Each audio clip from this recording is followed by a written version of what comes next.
So have they hit on anything, your cadaver dogs, at all? No. Okay. Walked out the house without shoes on.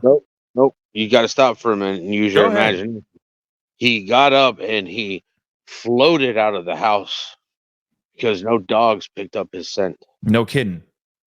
I'm sorry if you didn't catch the sarcasm in that.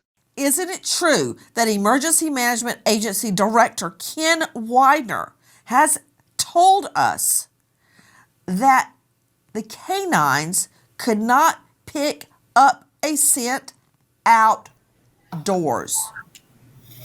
Exactly. They have not been able to pick up a scent. They had a false hit, but then that did not turn out to be anything, because when Sebastian went missing, it was kind of a warm day that first day, but after the next day of the search, it went extremely cold. It was rainy, which made it even more concerning, because here you have this 15-year-old who has autism with no shoes on and, maybe a sweatshirt and sweatpants, but it is now cold. So they were concerned about hypothermia as well. So a lot of factors kind of changed the search as well, but they have not picked up a scent at all.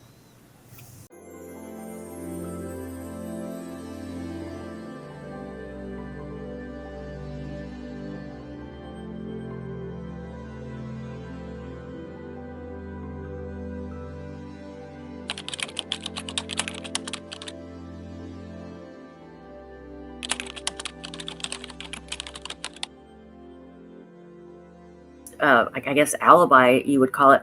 When was Chris seen last? He was out of town. Can you run that down for us, please?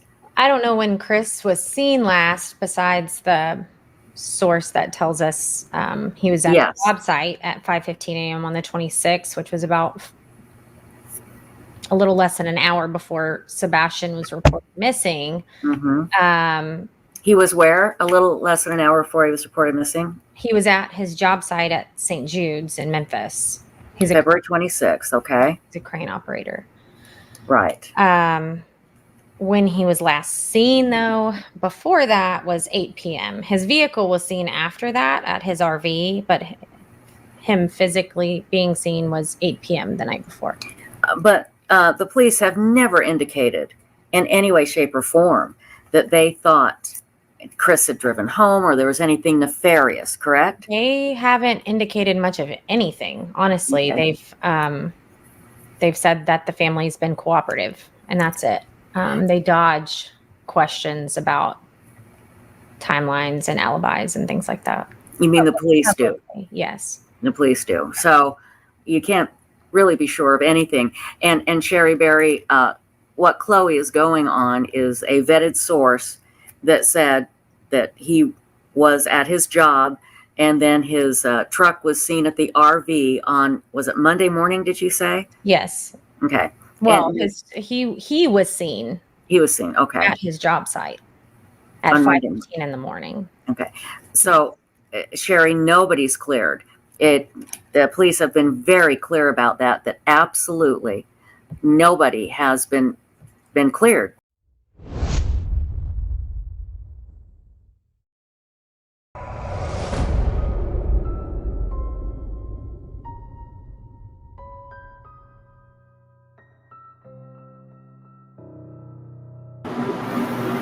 He's not the type to put on.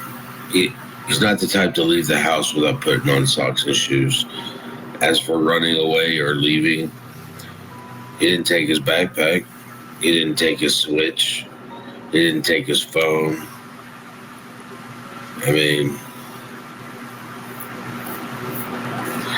just doesn't make sense.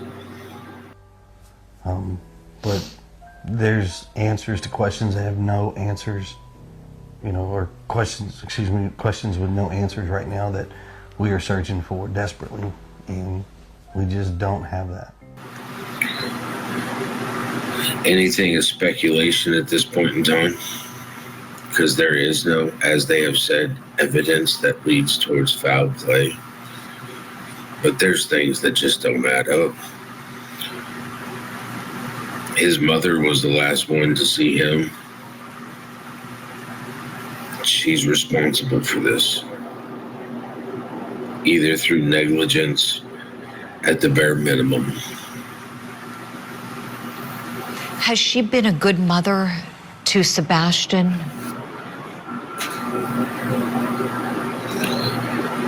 Not in my opinion.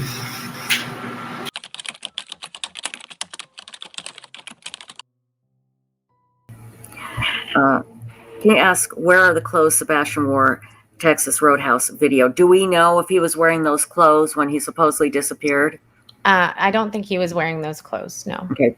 But we don't know if the police have collected them or anything, right? We don't know. Don't know. Okay.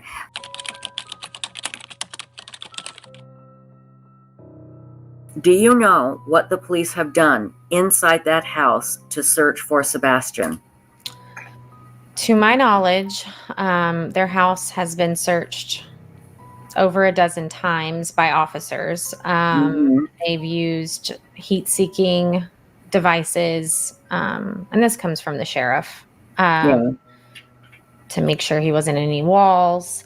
I do not have knowledge and didn't question the sheriff at the time, because I was trying to build a rapport, but about any luminol or anything like that. Yeah, that's a big question. To my knowledge, they use luminol. They have not done that. About any luminol or anything like that. They use luminol. They have not done that.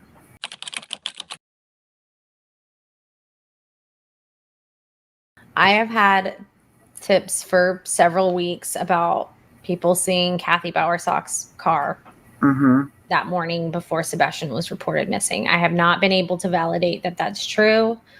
That's the same statement I'm going to tell you every single day in and day out. Katie might son to your mother and father. I'm sorry, I shouldn't say that. Say it one more time. Do you not want to say that? But, well, we can move on. So No. I want to hear it.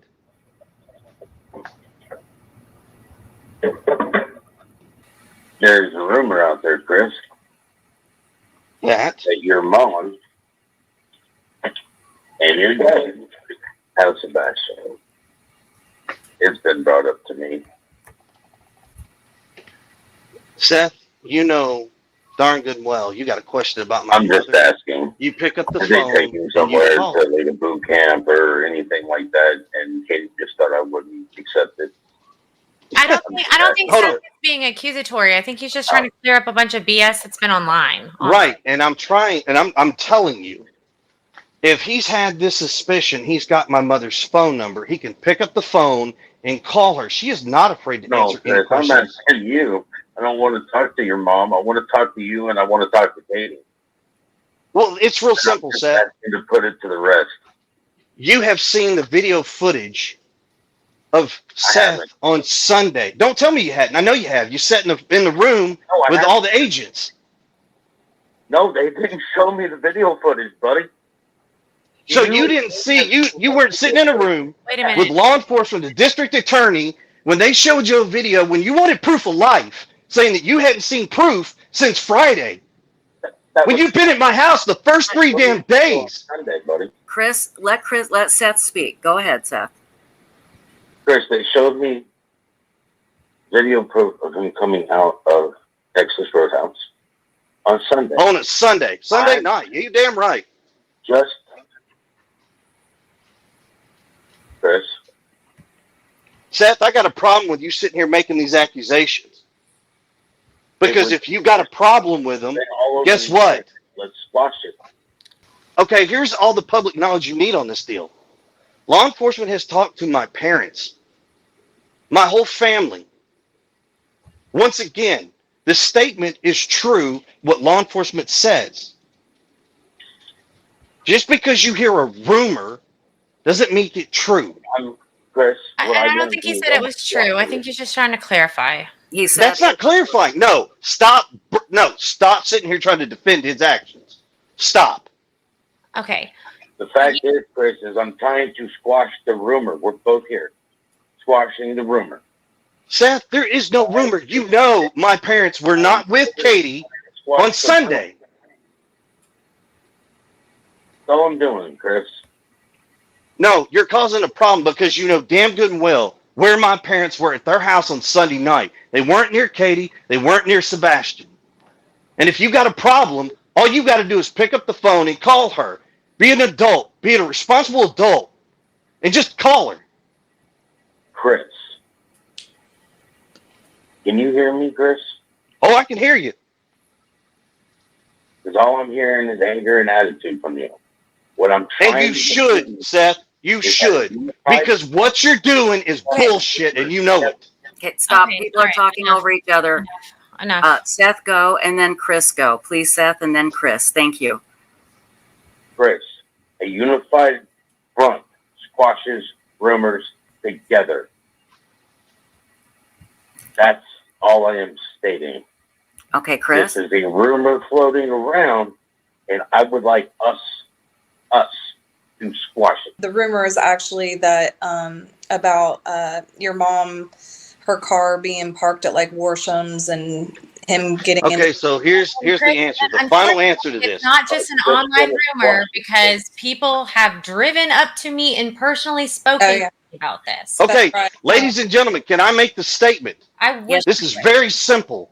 This conversation has nothing to do on social media. You want to have this conversation, Seth? You call me, you get Heather, you get Chloe on the phone. That's Hell, fine. I'll do you one better, and I will get Bobby and Carter on the phone, and we'll all sit down and have this little fucking powwow. No one is accusing anyone of anything. We are trying to dispel things because in turn, dispelling these things will You're take so full of some shit. of the BS off of you. Whoa. That was uncalled for. And Chris, I mean, I do understand your anger, but I know these ladies. I don't know Seth. I just know what I've seen. But these ladies are not full of shit. I didn't say they're full of shit. I was referring to Seth being full of shit with his comment. Well, that doesn't help matters. No, it doesn't. So when you brought him on the show and he wants to start this shit, that isn't going to answer questions. It's going to spiral into the shit that's in. So we can set this shit aside and answer the questions that you got.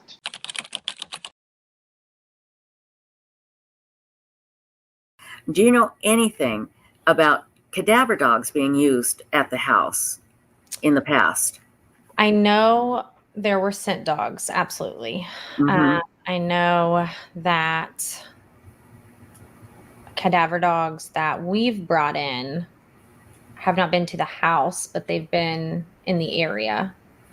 But those are not law enforcement cadaver dogs. Okay. I mean, they're credentialed cadaver dogs, but they have not been on their property or in their house. And they don't take kindly to trespassing. So we would absolutely have to have permission for that. Right. So have they hit on anything, your cadaver dogs, at all? No. Okay. Walked out the house without shoes on. Nope. You got to stop for a minute and use your imagination. He got up and he floated out of the house because no dogs picked up his scent. No kidding. I'm sorry if you didn't catch the sarcasm in that.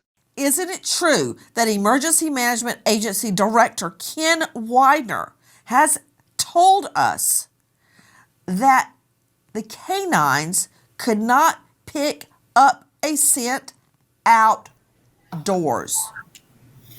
Exactly. They have not been able to pick up a scent. They had a false hit, but then that did not turn out to be anything because when Sebastian went missing, it was kind of a warm day that first day, but after the next day of the search, it went extremely cold. It was rainy, which made it even more concerning because here you have this 15-year-old who has autism with no shoes on and, maybe a sweatshirt and sweatpants, but it is now cold. So they were concerned about hypothermia as well. So a lot of factors kind of changed the search as well, but they have not picked up a scent at all.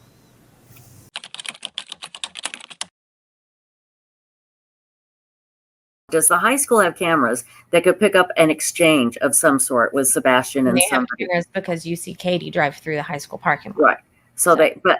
So have you been able to get any of those Any other than, do you have the copy of Katie driving through the parking lot, or was that already released? Mm-mm. How did you hear about it? Oh, I can't say. Okay, that's okay. No, you're fine. Just give me that look. That's all you need to do. That's all you need to do.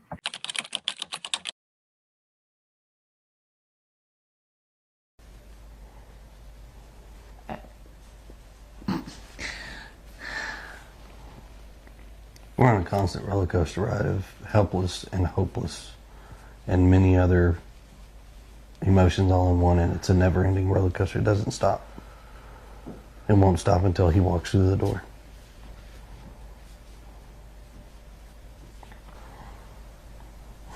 So, I mean, the $1 million question, why did he go? And the other $1 million question is how.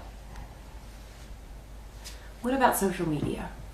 Is there anything that, anyone he could have contacted? I understand he was somewhat of a gamer, or what was he? There was a video game he loved, right?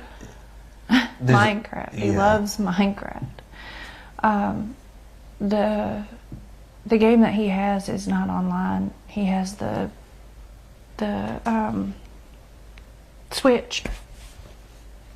Every single time that Faith was around, he just kept him as far away from her as possible. That seems a little bit insane. Can you expand on that a little bit? Yeah, they sent him to my house. Wow. Which I'm not going to turn down time with my son. No doubt. But then he would sit there on his phone and FaceTime. Last time I think he FaceTime with Faith, it was like for 2 hours. We don't, because of how social media can be, he doesn't have accessibility to communicate with folks On the internet. on internet. I mean, we have a firm belief that we just don't feel that right now he's capable of having that kind of responsibility. Mm-hmm. So, I mean, his phone is locked down, his computers, his gaming. He doesn't have a gamer tag. He doesn't have online capabilities with games. I mean, We've combed every electronic. I know that his phone was locked down. He had no internet access. He only had the ability to take pictures on his phone, text on his phone, FaceTime, and telephone calls. Everything else was locked down on his phone. Have the police looked at his phone? Have they taken his phone to look at who he may have been speaking to? Yes, ma'am. Tip that potentially from the garbage workers that maybe the trash may have been off a little bit. So just following up on that tip. What do you mean by that? You can't just throw a grenade into my mind palace and expect me not to follow up. What do you mean something was off? So basically the workers said they have the same garbage truck drivers that come to the house, and when they picked up the garbage can, it just felt more heavier than normal. So they just said that to the authorities. So just to follow up on that tip, they went out to the landfill to search, because that's where the trash is taken. There in Sumner County, they take it out there to Kentucky. So just following up on that tip, that's what kind of led them out there, because, we're used to our garbage, the same garbage truck workers coming out there. They know kind of how the trash usually feels every single day. So it felt a little off for them. So that's why they told that to the authorities. So that's kind of what led them to the landfill to start looking around. My son doesn't run. He's not a runner. He's never run away before. I don't know why. I don't know why he walked out that door.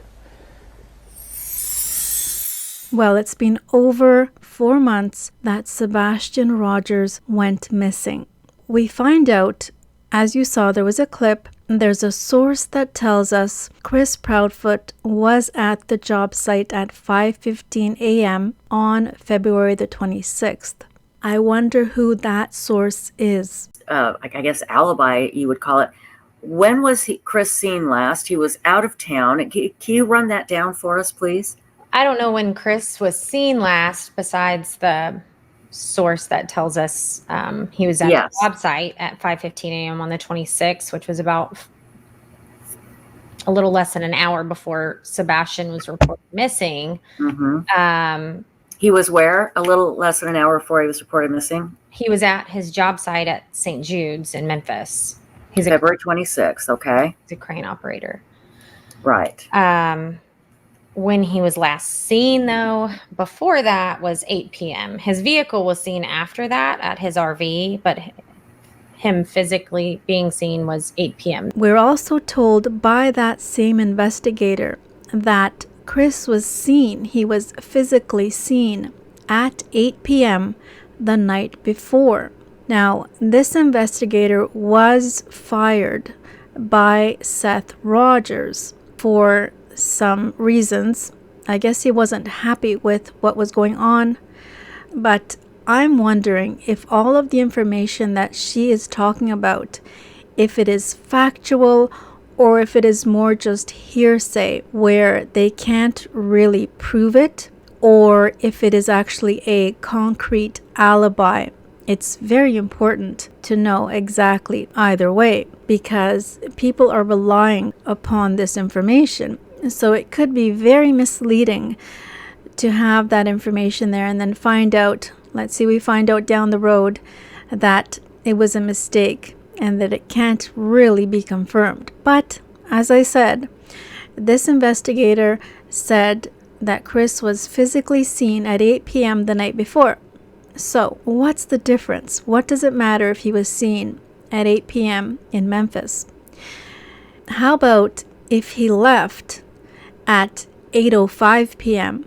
and, went his way, maybe towards home? Maybe he was going towards somewhere to meet up with Katie. So there's quite a few hours there from 8 p.m. in the evening until 5:15 a.m. the next day. That's 9 hours and 15 minutes. So regardless, there is enough time there for him to drive all the way back home and then to make it back to that location. I do wonder why he was at work at 5:15 a.m. It does seem a bit early. And again, I have to wonder who is the source that told the investigator all this information. And then the person who saw him, did they see him, let's say, coming into work?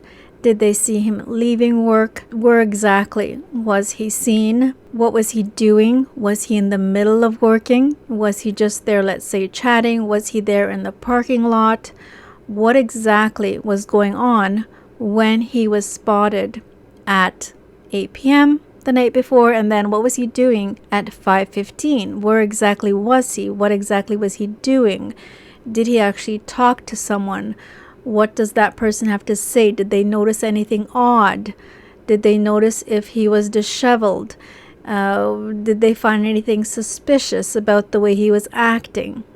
So if it is true and if it is actually a vetted source, then what kind of information is there? Is it reliable? And is it helpful? Okay, and remember, from 8 p.m.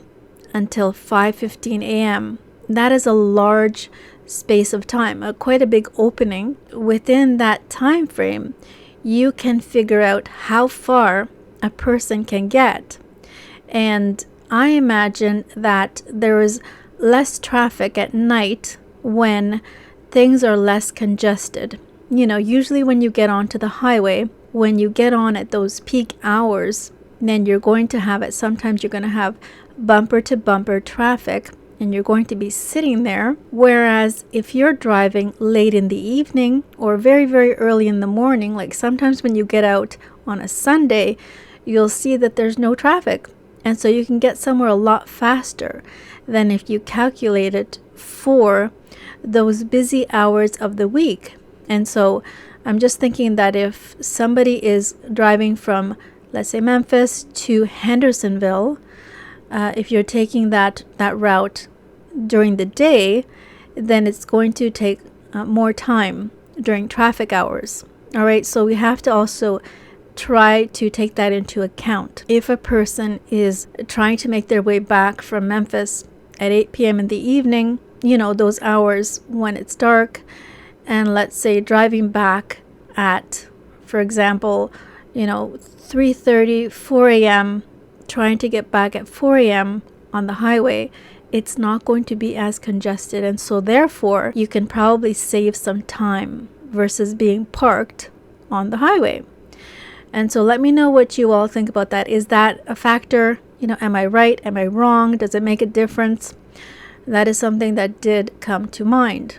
So now 135 days in since Sebastian was reported missing, and he's still out there. No one knows where he is. Well, none of us know where he is. But there's something very eerie when you think about the time frame of over 4 months, that it's complete silence, and it's dead silence. There's nothing. We haven't heard a single thing of proof telling us that there's a possibility that he is alive, that he's well.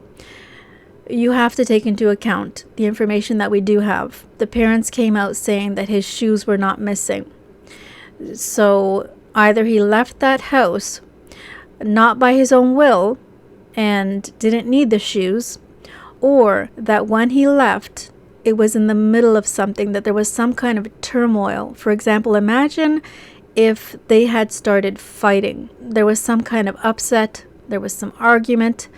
Maybe just imagine, this is more so of speculation, but trying to figure out the possibilities. But just imagine if Sebastian maybe was having a difficult day where he didn't really want to maybe even go to sleep, whatever. And maybe Katie had, for example, she was tired, she was trying to study, she was trying to get things done, and they started arguing, and things got really crazy. And that he did, leave, that he ran, he took off, and that he took off without shoes. And so that does kind of make sense if you're running for your life kind of thing. All right. But I figure, and let me know what you all think, that if Sebastian had been running for his life without shoes, that he would probably have been seen and he would have ran for help. And by now, somebody would have come across him. He would be running for his life. He would be running so that he could stay safe, running from danger and running for his own safety. And so he would have come across someone who maybe would have helped him. And I don't think that he would have ran into the woods. From what I understand about Sebastian, he didn't like getting dirty. He didn't like his feet to be without shoes. He had that incident we know with the fire ants where his feet were bitten or something like that. But he's not going to want to get his feet all dirty, and he's going to want to, I guess, stay on a sidewalk. And I would imagine that he would be looking for help, and possibly he would stand out. He's quite tall. He's also going to be possibly acting different than other kids, maybe walking around a little bit different, looking a little bit different, and definitely needing some help. I don't see him leaving there on foot. All right, that's my own opinion. All right, but as far as him, also again, so we have Katie who says, I don't know why he ran out that door. Or did she say, I don't know why he left by the door, something like that. But they are also very persistent. You can hear from Chris that it was from the front door. So I was thinking to myself, can you imagine if there was a plot? Imagine if there was a plan put together where someone would have been waiting for him and he would be told to do something. He would be told to go out at night. He would have been, let's say, tricked, told to go outside with a flashlight, and that they're playing kind of a game. Imagine that they're telling him ahead of time, they're going to play a game. Sebastian, when it gets dark, you're going to come out when you see that your time says whatever time, and so he will leave, and he will then be taken in a vehicle. All right. And so I still am wondering if they have any kind of recording inside the house. I haven't really got the confirmation. If they did have some kind of a recording or proof that he left from the front door, then it could be more of a scheme where someone tricked him to leave from the front door. All right, so that is just one stream of thought. It's kind of like trying to put a path into place of what might possibly have happened, and yet again, that is not my opinion, but it's kind of a possibility kind of thing. Just going on what Katie said, that she said, I don't know why he walked out that door. But to go along with that, we have to remember that law enforcement has come out, and what they said was there's no proof that Sebastian left the house. They have no proof to show that he left the house. And so with that makes me wonder if he even made it back home. If there was something that happened on the way back home from the Texas Roadhouse, from the last stop they made, was Sebastian intercepted before he made it back home?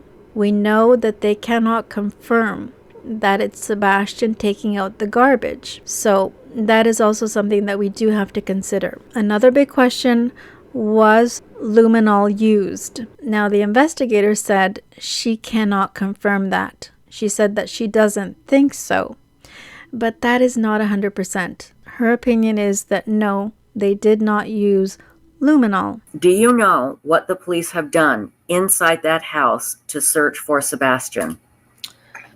To my knowledge, their house has been searched over a dozen times by officers. They've used heat-seeking devices, and this comes from the sheriff, to make sure he wasn't in any walls.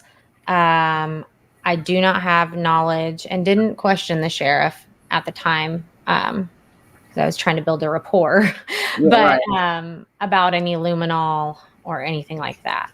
Yeah, that's a big question. To my knowledge, they use luminol. They have not done that. They did use some kind of a night vision. They did use like cadaver dogs. Supposedly they did check the vehicles or around the vehicles, and they have been in the house, but they have no proof that Sebastian left the house. And so that makes me think that this is all very clean.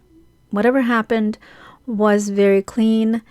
Possibly he was not even in the house, or that he was tricked by someone taking him out of that house without leaving any evidence in the house. So it's all very, very odd.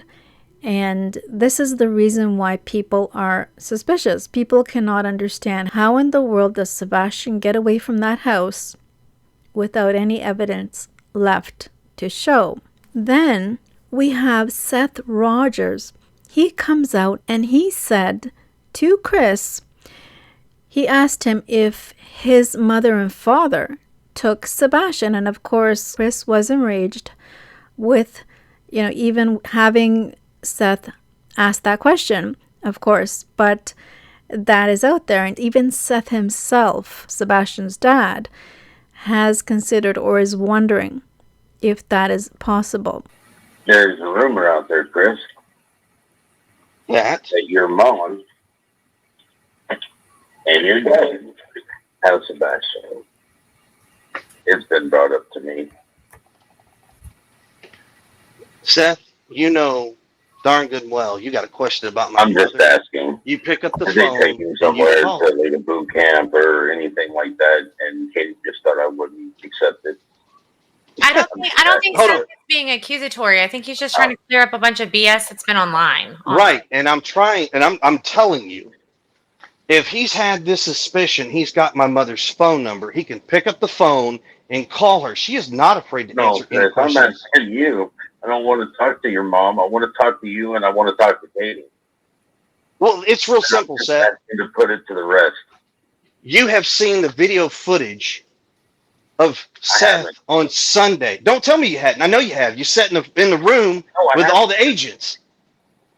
No, they didn't show me the video footage, buddy.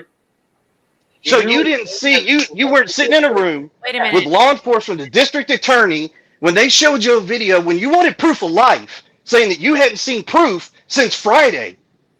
That When was you've been at my house the first 3 damn days. Sunday, buddy. Chris, let Seth speak. Go ahead, Seth.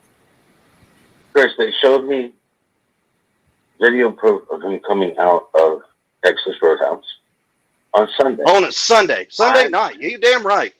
Just, Chris. Seth, I got a problem with you sitting here making these accusations. Because if you got a problem with them, guess what? Let's watch it. Then, as far as the cadaver dogs, that is something where, yes, the dogs were looking to find Sebastian's trail, to track him, but it turns out that they didn't actually catch his scent. And so that makes it look very odd when we hear Chris and Katie saying that, yes, there was, that the dogs did find Sebastian's trail. So it's just more that they want to have that confirmation that Sebastian ran away, when we find it very hard to believe that he did run away. No one else saw him. And if there were people out late at night, then they would have possibly seen Sebastian out, running away. And nobody spotted him. No one walking a dog spotted him. None of the garbage trucks saw him. No one spotted him leaving. And yet there is activity in the night with the flashlights. And so that is odd as well. Now, also, Katie was recorded at the school parking lot. Does the high school have cameras that could pick up an exchange of some sort with Sebastian and They have somebody? cameras because you see Katie drive through the high school parking lot. Right. So have you been able to get any of those, any other than, do you have the copy of Katie driving through the parking lot, or was that already released? Mm-mm. How did you hear about it? Oh, I can't say. Okay. That's okay. No, you're fine. Just give me that look. That's all you need to do. That's all you need to do. I'm wondering how long exactly, what exactly did she do there? Did she just park there for a second and stay still? Did she even get out of her car? Did she go round and round the school? That would be interesting to know, and also to see the recording of her leaving. By then, it would have been light.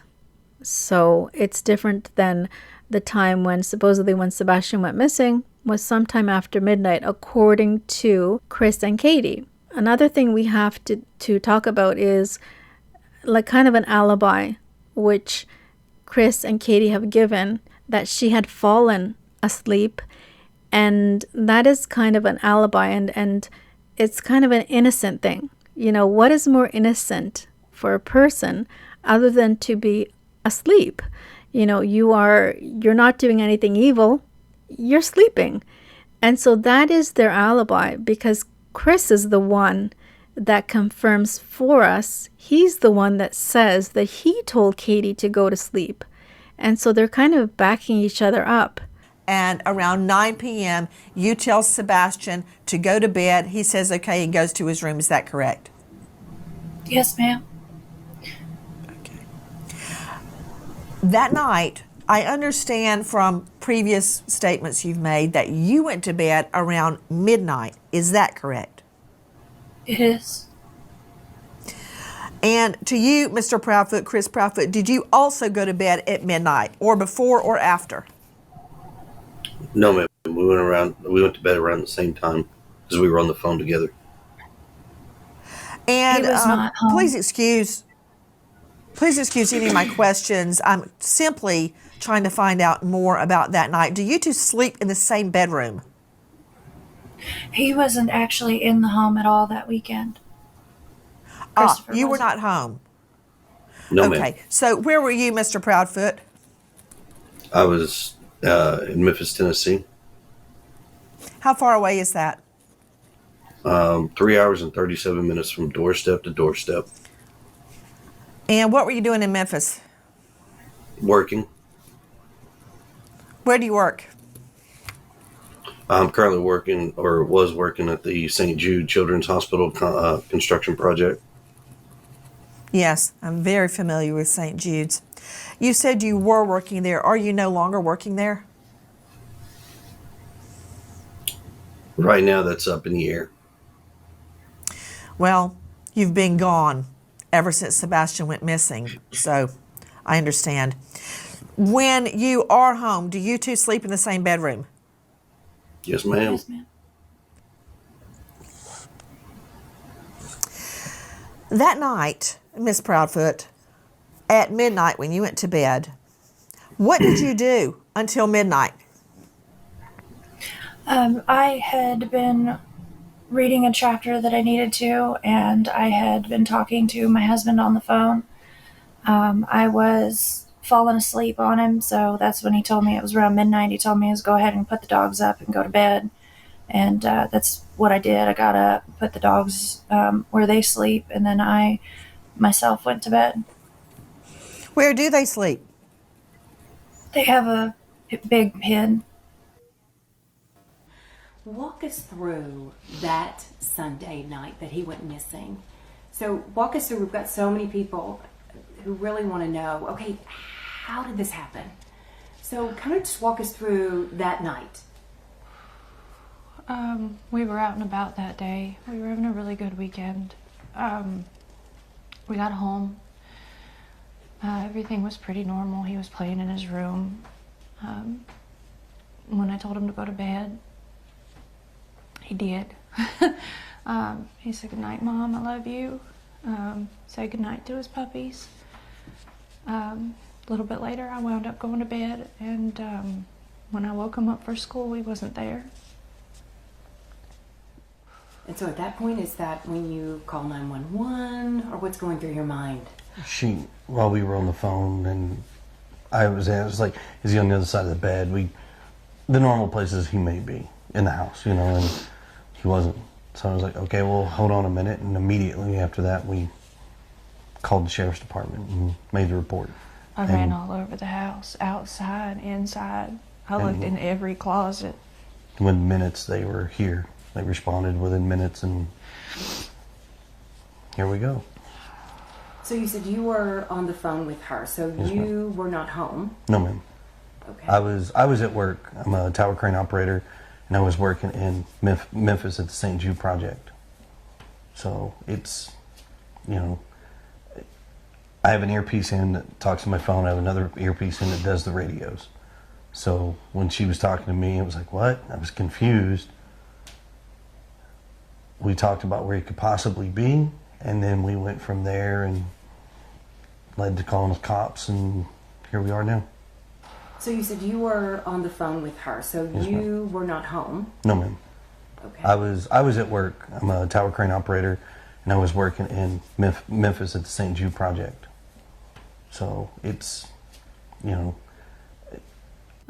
He's the one that told her. And so that is the confirmation from him that she wasn't out and about, that she wasn't having a hard time with Sebastian.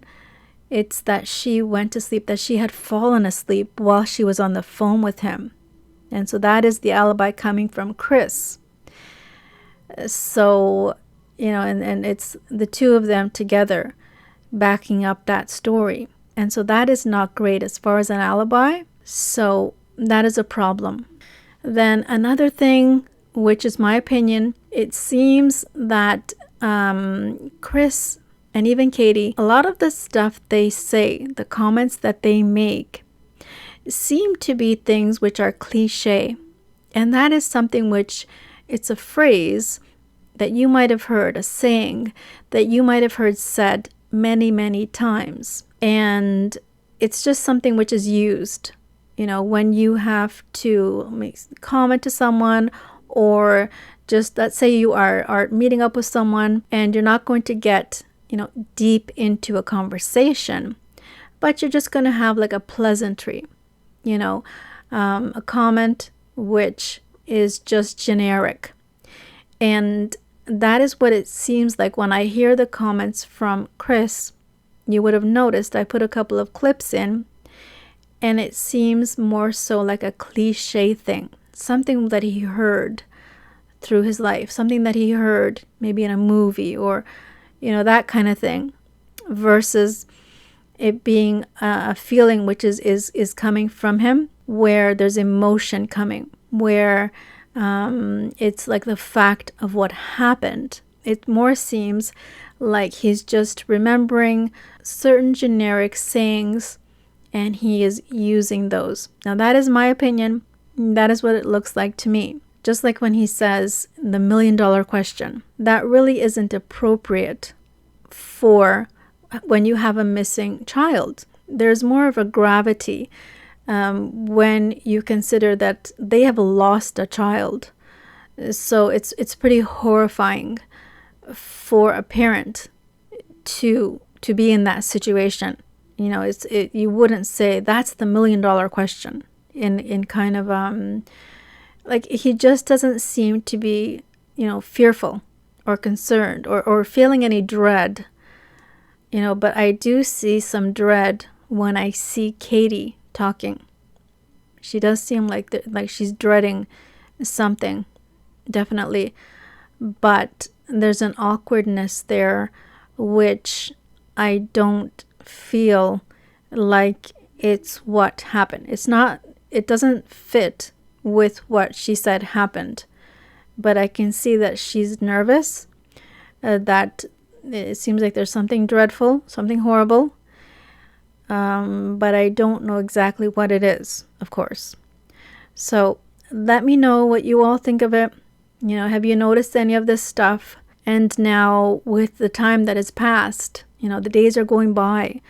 We had month 1, month 2, you know, now over 4 months. It just seems like this case is going cold, you know, from our perspective. Of course, we're not getting any information from the, you know, from law enforcement, which of course they really can't do that. Law enforcement can't go around telling us every little thing they find out because they have to hold that very close to the vest.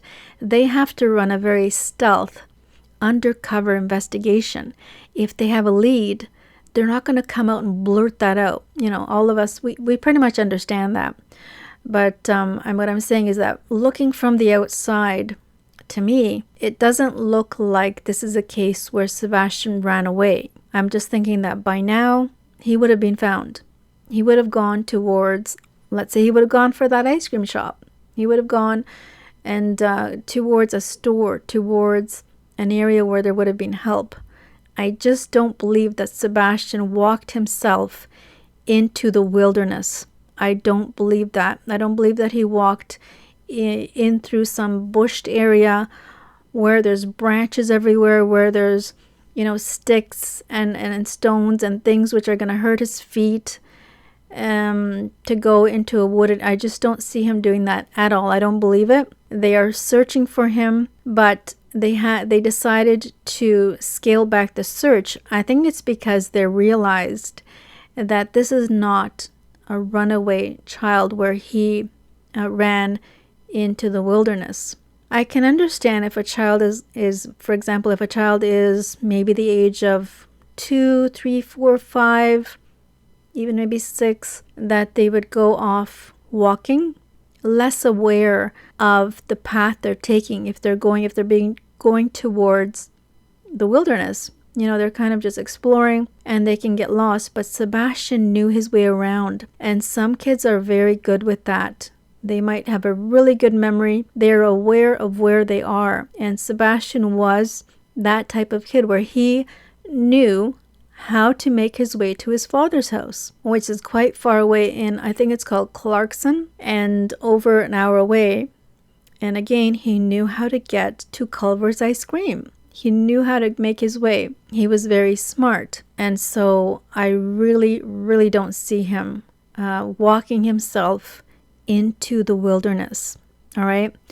Let me know what you all think about it. Leave me a comment and we can discuss. What is your theory? I know a lot of people, there's kind of like people are divided. Some people are leaving comments, negative comments about Sebastian's dad. And I can understand the suspicion, but I really don't know what to make of it. If he was involved in this, I mean, he's doing a pretty good job of showing that he cares about his son. Katie and Chris have not put any suspicion onto Seth as far as the possibility that Seth took him. You know, that's one thing that they haven't. As far as I know, they haven't put that out there. So it's all very strange. The whole thing doesn't make sense. And one more thing, why is there no reward for Sebastian? At one point, I did find out there was about, I think, $3,500 to $4,000, and the businesses in town had given money they had donated money for Sebastian, for his reward, and but that was it. I didn't hear about, because I know they have raised money, but why not raise money for a reward? It doesn't really make sense. If you are raising money, wouldn't you raise money for a reward? So I kind of have to wonder, because that's one of the differences that I noticed about this case, that they didn't raise a reward for him. So I can't really make sense of that. But anyhow, so that is what's going on. That is what, it's just horrible, because now it's been a long time. How can he survive? He really couldn't survive out there. And so to me, this whole thing looks like foul play. That is my opinion. So let me know what you all think. Comment down below. Remember to subscribe and turn on the bell so that I have you back next time. Thank you so much. So he and could bye for guide now. someone all the way to Clarksville. Mm-hmm. Oh, wow. Okay. So a pretty keen sense of direction, at least with certain things. Familiar routes. Yes. Familiar routes. Okay. Familiar routes. I mean, if I took him another route going this way, he would not know it. He goes up there so often that he knows how to get to his daddy's. We know that. His dad works with him as far as, well, we're going this way, we're going that way, and keeps the same thing, and it works out. So I guarantee you he is loved. And trust me, the open arms are waiting for him to come home. From every parent to every family members to probably everyone in the community. But there's no malice. That we just want our boy home.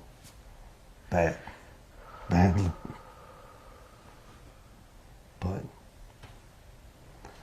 that mama's heart, I know it's daddy's too, but I feel like there's always that extra special bond. Can you walk us through what you're thinking right now? I just want my baby to be okay. I don't know where he's at. I don't know where he's at.